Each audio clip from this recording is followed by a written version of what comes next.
আপনাকে কি করে ভালো না বাসি ইয়া রাসূলুল্লাহ।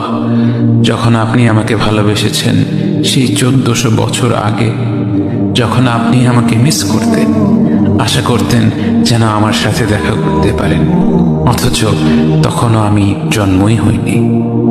সেদিন সাহাবীরা আপনার চোখে পানি দেখে বলল, ইয়া রাসূলুল্লাহ, আপনি কাঁদছেন কেন? আপনি বললেন, আমার ভাইদের খুব দেখতে ইচ্ছা করছে। সাহাবীরা বললেন, আমরা কি আপনার ভাই নই ইয়া রাসূলুল্লাহ? আপনি বললেন, না, তোমরা আমার সাহাবী। আমার ভাই হলো তারা যারা আমার পরে আসবে এবং আমাকে কখনো না দেখেও তারা আমাকে বিশ্বাস করবে।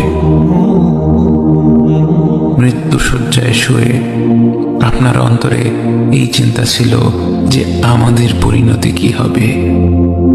উম্মতি উম্মতি বলতে বলতে আপনি আপনার রবের নিকট ফিরে গিয়েছেন।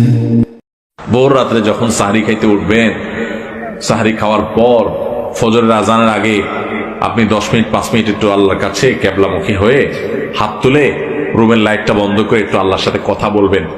মানুষের সাথে বহুত কথা বলছেন, আল্লাহর সাথে একটু কথা বলে দেখেন।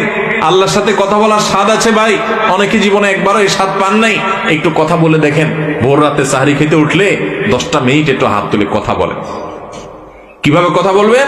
কথা বলবেন এইভাবে, ও আল্লাহ, কত গুনাহ আমি করেছি, কত পাপাচার আমি করেছি, মরতে আমার হবে, তোমার কাছে যাওয়া আমার লাগবে আল্লাহ।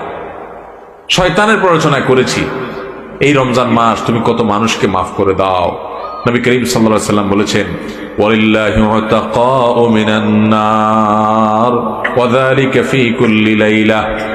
রমজানের প্রত্যেক রাতে আল্লাহ তাআলা অনেক মানুষকে সাধারণ ক্ষমা ঘোষণা করে দেন, যে যাও অমুক অমুক অমুক অমুক, যাও তোমাদেরকে মাফ করে দেওয়া হলো, জাহান্নাম থেকে মুক্ত ঘোষণা করে দেওয়া হলো। আল্লাহ কত মানুষকে আপনি সাধারণ ক্ষমা করে দিবেন। আল্লাহ আপনার সাধারণ ক্ষমা পাওয়ার জন্য কোনো যোগ্যতার দরকার হয় না, আপনি চাইলে যাকে তাকে মাফ করে দিতে পারেন। দুনিয়ার প্রেসিডেন্ট প্রধানমন্ত্রী চাইলে একটা দেশের যাকে তাকে যা খুশি তা দিয়ে দিতে পারে। তাদের যদি ক্ষমতা, তারা তো মানুষ। আল্লাহ আপনি তো মহান সৃষ্টিকর্তা, আপনি তো চাইলে আমার সব অপরাধগুলো মাফ করে আমাকে ফেরেশতা বানায় ফেলতে পারেন, পারেন না আল্লাহ? তো আল্লাহ আপনি, তোমার ঘরের সামনে যদি তোমার দুশমনও কখনো হাত পাতে, ফিরিয়ে দিও না যদি তোমার সামর্থ্য থাকে।